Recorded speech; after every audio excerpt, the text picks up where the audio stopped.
रविंद्र जी, आपने कहा कि जब मैं मेयर था तो कुछ ना कुछ बदलाव मैंने किए। तो प्रधानमंत्री के साथ बैठक होती है तो आपको भी शामिल किया जाता है और कुछ आपसे भी विचार जो है कहा जाता है कि व्यक्त कीजिए जम्मू कश्मीर के भविष्य के लिहाज से।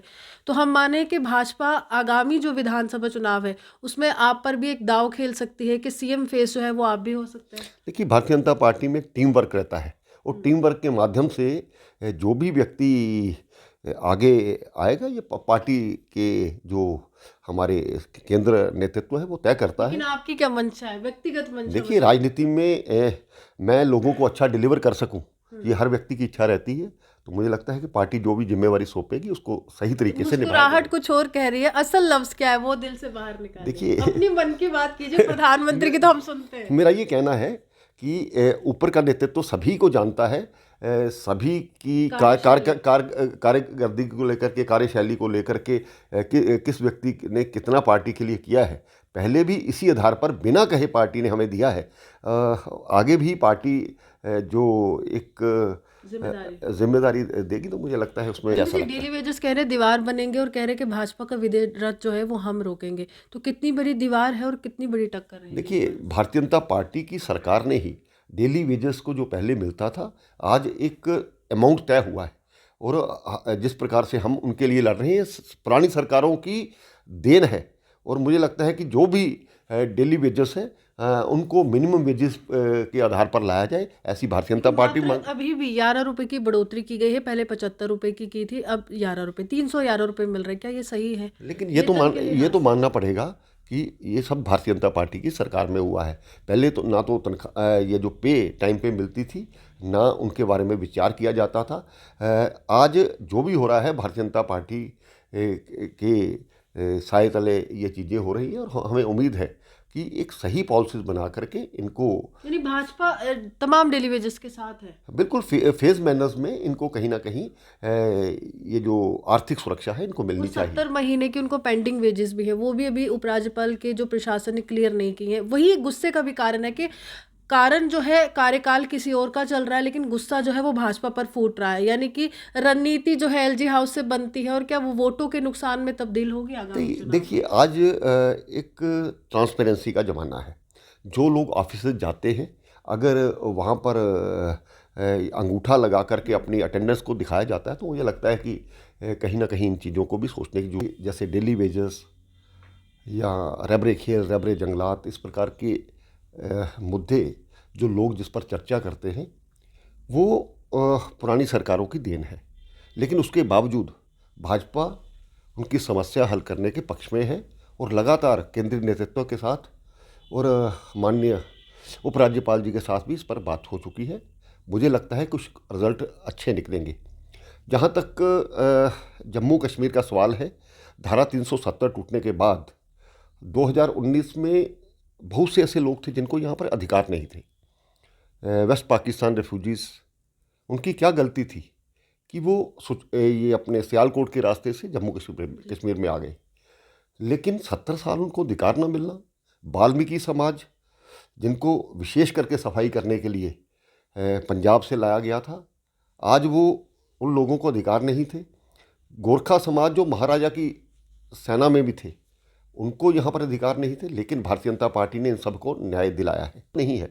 जहाँ तक महंगाई की बात है, मैं अभी पीछे आंकड़े देख रहा था, कांग्रेस के ज़माने में आज से 40 साल पहले का जो परिदृश्य देखिए, अगर पेट्रोल के दाम थे तो उसी हिसाब से जिस तरह से पे बढ़ी है या सब कुछ बढ़ा है, काम आदमी की आमदन बढ़ी है, उसी प्रकार से वो जो कंपैरेटिवली उसी तरह से लगातार हमने रेट। केंद्र नेतृत्व को भी देखा है कि 80 करोड़ का जिक्र किया जाता है और ये भी कहा जाता है कि देखिए प्रधानमंत्री उस एक तबके के साथ है, दायित्व समझ रहे हैं प्रधानमंत्री के तौर पर। लेकिन महबूबा मुफ्ती इस पर भी तंज कसती है, वो कहती है कि आपने 80 करोड़ लोगों को गरीबी रेखा के नीचे लाया, यानी कि आप जो मध्यम वर्ग के थे अब उनकी भी बढ़ोतरी हो गई और वो गरीबी रेखा के नीचे आ गए। देखिए, हमें सर्टिफिकेट महबूबा मुफ्ती का नहीं चाहिए, हमें जनता का सर्टिफिकेट चाहिए। आता है, आगामी चुनाव में प्रॉपर्टी टैक्स का जिस तरह से विरोध हो रहा है, कुछ असर नजर आएगा वोटों के ये लिहाज से? प्रॉपर्टी टैक्स का कहीं नज़र आने वाला, ये विपक्ष का एक तरीका है। साल 2024 चुनावी साल है और इस चुनावी दंगल में उतरने को भाजपा तो पूरी तरह से तैयार है, लेकिन विपक्ष को कोई चेहरा नजर नहीं आ रहा है जो प्रधानमंत्री मोदी को जो है वो टक्कर दे सके अगर जम्मू कश्मीर में इस समय चुनाव होते हैं। क्योंकि लगातार यहाँ पर एक सवाल होता है कि आखिरकार जम्मू कश्मीर का अगला मुख्यमंत्री कौन, और अगर चुनाव होते हैं तो भाजपा कैसे दमखम से प्रचार करेगी, भाजपा कैसे चुनावी रण में उतरेगी और किन मुद्दों के तहत जो है जनता के दरवाजे पर दस्तक देगी। इसी पर चर्चा करने के लिए पूर्व उप मुख्यमंत्री मेरे साथ कविंद्र गुप्ता जी हैं और इनसे जानने की कोशिश करेंगे कि भाजपा किस रणनीति के तहत जनता के समक्ष जाएगी। कविंद्र जी, सबसे पहले आपसे जानना चाहेंगे, साल 2024 के लिए तो 400 प्लस आंकड़ा की बात जो है प्रधानमंत्री ने की है राष्ट्रीय कार्यकारिणी की बैठक में, लेकिन जम्मू कश्मीर की क्या रणनीति रहेगी और किन तमाम मुद्दों को लेकर जनता तक पहुंचेंगे? देखिए, जम्मू कश्मीर में 50 प्लस का नारा जी। भारतीय जनता पार्टी ने दिया है। आज जम्मू कश्मीर में परिस्थितियां भारतीय जनता पार्टी के फेवर में है। कुछ एक मुद्दों को लेकर के, जैसे डेली वेजेस या रबरे खेल, रबरे जंगलात, इस प्रकार के मुद्दे जो लोग जिस पर चर्चा करते हैं वो पुरानी सरकारों की देन है। लेकिन उसके बावजूद भाजपा उनकी समस्या हल करने के पक्ष में है और लगातार केंद्रीय नेतृत्व के साथ और माननीय उपराज्यपाल जी के साथ भी इस पर बात हो चुकी है। मुझे लगता है कुछ रिजल्ट अच्छे निकलेंगे।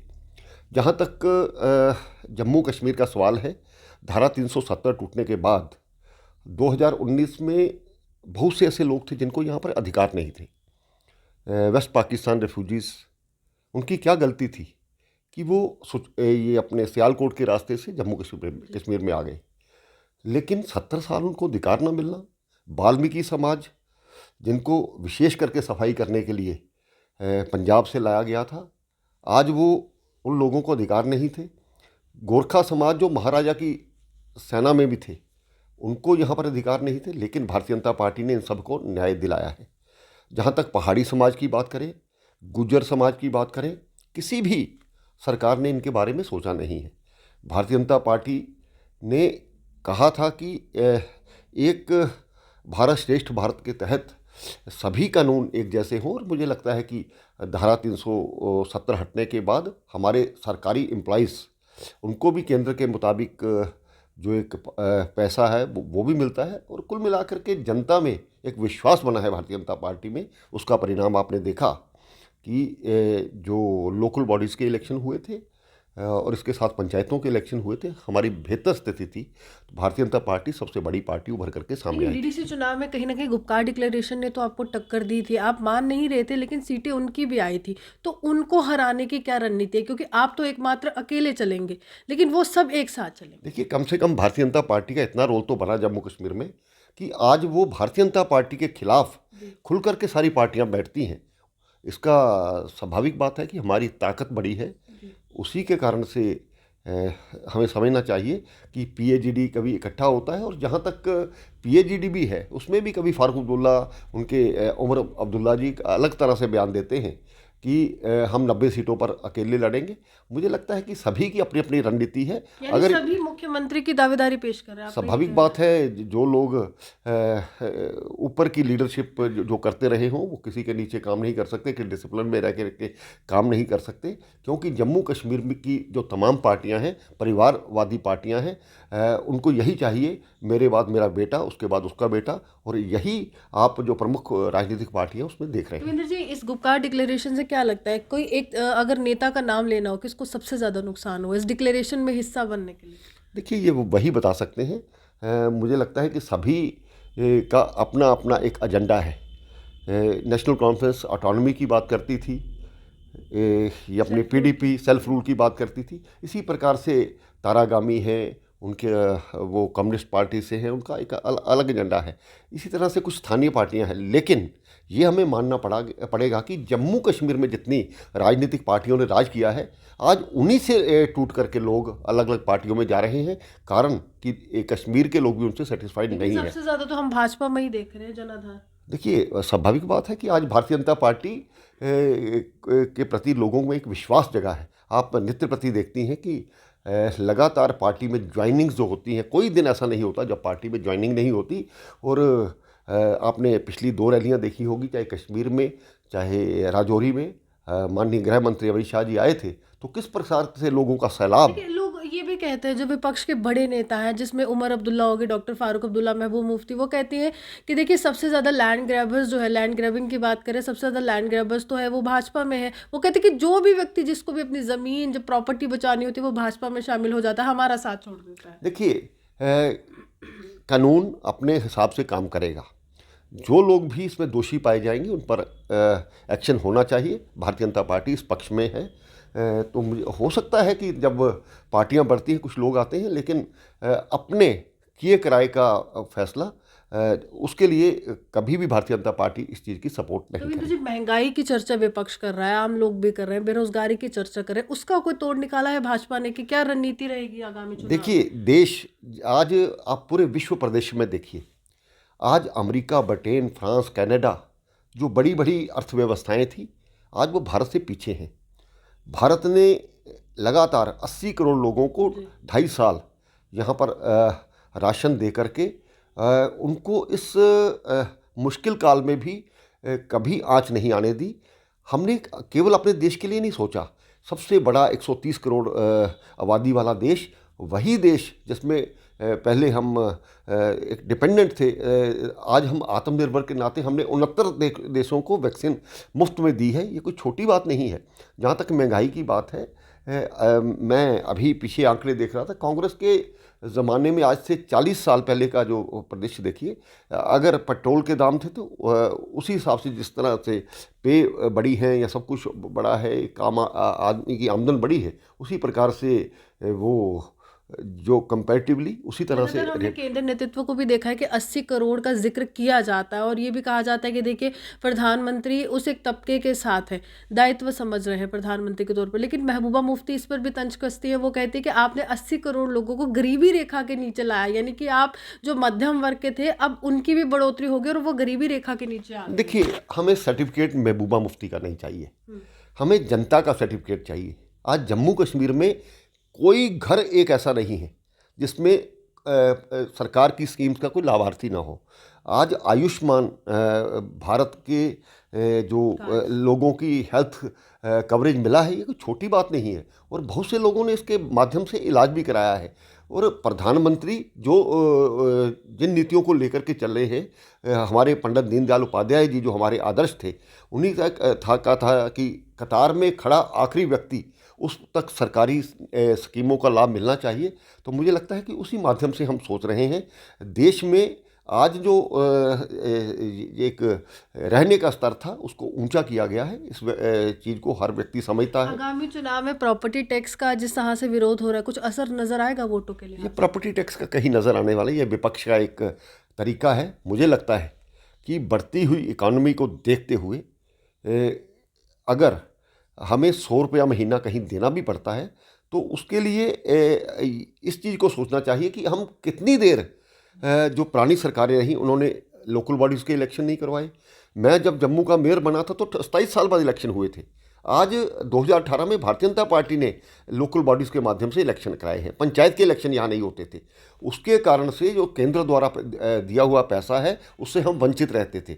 आज रिफॉर्म्स जो हो रहे हैं, ये पैसा सारा हम ही लोगों पर लगने वाला है। जम्मू कश्मीर में हम चाहते हैं कि वर्ल्ड क्लास सिटी बने, जिस प्रकार से यहाँ पर डेवलपमेंट हो रही है, लेकिन ये लोगों को भड़काया जा रहा है सरकार।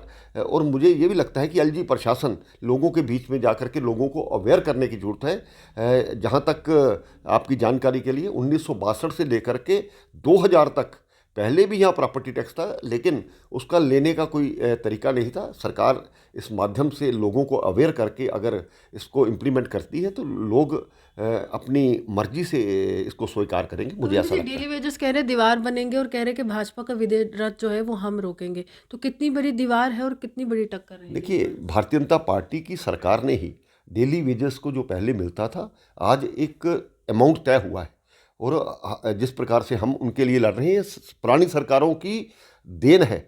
और मुझे लगता है कि जो भी डेली वेजेस है उनको मिनिमम वेजेस के आधार पर लाया जाए, ऐसी भारतीय जनता पार्टी मांग। अभी भी 11 रुपए की बढ़ोतरी की गई है, पहले 75 रुपए की थी, अब 11 रुपए, 311 रुपए मिल रहे हैं। क्या ये सही है? लेकिन ये तो मानना पड़ेगा कि ये सब भारतीय जनता पार्टी की सरकार में हुआ है। पहले तो ना तो तनख्वाह, ये जो पे टाइम पे मिलती थी, ना उनके बारे में विचार किया जाता था।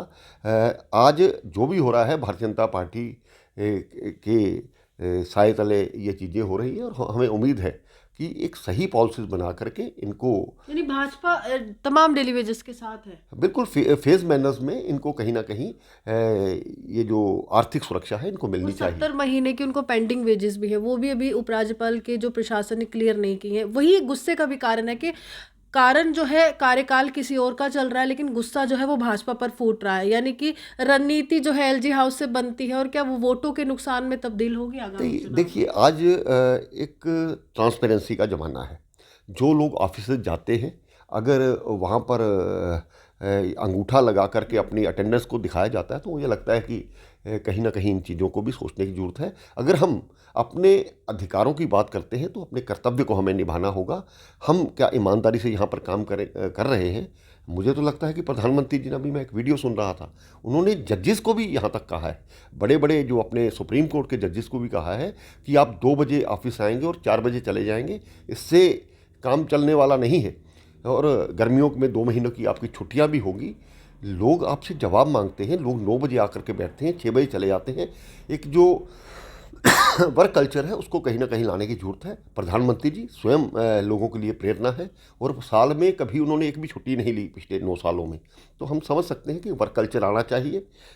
तभी इस राष्ट्र निर्माण के लिए, इस देश समाज निर्माण के लिए मेरा क्या रोल है, पहले ये भी हमारी भावना रहनी चाहिए। रविंद्र जी, आपने कहा कि जब मैं मेयर था तो कुछ ना कुछ बदलाव मैंने किए, तो प्रधानमंत्री के साथ बैठक होती है तो आपको भी शामिल किया जाता है और कुछ आपसे भी विचार जो है कहा जाता है कि व्यक्त कीजिए जम्मू कश्मीर के भविष्य के लिहाज से। तो हम माने कि भाजपा आगामी जो विधानसभा चुनाव है उसमें आप पर भी एक दाव खेल सकती है कि सीएम फेस जो है वो आप भी हो सकते हैं। देखिए भारतीय जनता पार्टी में टीम वर्क रहता है और टीम वर्क के माध्यम से जो भी व्यक्ति आगे आएगा ये पार्टी के जो हमारे केंद्र नेतृत्व है वो तय करता लेकिन है। आपकी क्या मंशा है, व्यक्तिगत मंशा देखिए बताइए। राजनीति में मैं लोगों को अच्छा डिलीवर कर सकूं ये हर व्यक्ति की इच्छा रहती है। तो मुझे लगता है कि पार्टी जो भी जिम्मेवारी सौंपेगी उसको सही तरीके से निभाया मुस्कुराहट जाएगा। कुछ और कह रही है, असल लफ्ज क्या है वो दिल से बाहर निकालिए। देखिए अपनी मन की बात कीजिए, प्रधानमंत्री की तो हम सुनते हैं। मेरा ये कहना है कि ऊपर का नेतृत्व सभी को जानता है, सभी की कार्यकर्दी को लेकर के, कार्यशैली को लेकर के, किस व्यक्ति ने कितना पार्टी के लिए किया है, पहले भी इसी आधार पर बिना कहे पार्टी ने हमें दिया है। आगे भी पार्टी जो एक जिम्मेदारी देगी तो मुझे लगता है उसमें अच्छा, अगर ये हो जाता है जैसे हम सवाल कर रहे हैं, अगर ऐसा हो जाता है क्या बदलाव होंगे आपके द्वारा जम्मू कश्मीर में? देखिए जम्मू कश्मीर में लोगों में एक कॉन्फिडेंस और एक देशभक्ति का भाव भरने की जरूरत है। जी। पिछली सरकारों ने कुछ लोगों को जो मिलिटेंसी यहाँ पर फैलाते थे, पाकिस्तान प्रस्त थे, उनको खुली छूट दे रखी थी। देश के हित में हम भारतीय जनता पार्टी का नारा हमारा ये भी है, नेशन फर्स्ट। हम जो भी करेंगे नेशन के लिए करेंगे। ज़ीरो टॉलरेंस की नीति आतंकवाद पर अपनाई जाएगी और समान रूप से जो यहाँ पर पहले आपने देखा था जम्मू और लद्दाख हमेशा डिस्क्रिमिनेशन का शिकार होते थे, चाहे वो टूरिज़्म के माध्यम से हो, किसी भी माध्यम से, नौकरियों के माध्यम से। आप पिछली सेक्रेटरीट में चले जाएं, किनके पास नौकरियां हैं? पिछली सरकारों ने ये किया। हम सभी क्षेत्रों को सामान्य रूप से साथ में लेकर के चलेंगे तो मुझे लगता है कि भारतीय जनता पार्टी की जो एक सुशासन की नीति है ये अटल बिहारी वाजपेयी जी से चल रही है और आज भी भ्रष्टाचार मुक्त अगर जम्मू कश्मीर बना है और लोगों के खातों में डायरेक्ट पैसों का जाना, ये भारतीय जनता पार्टी की कार्यशैली को दोहराता है।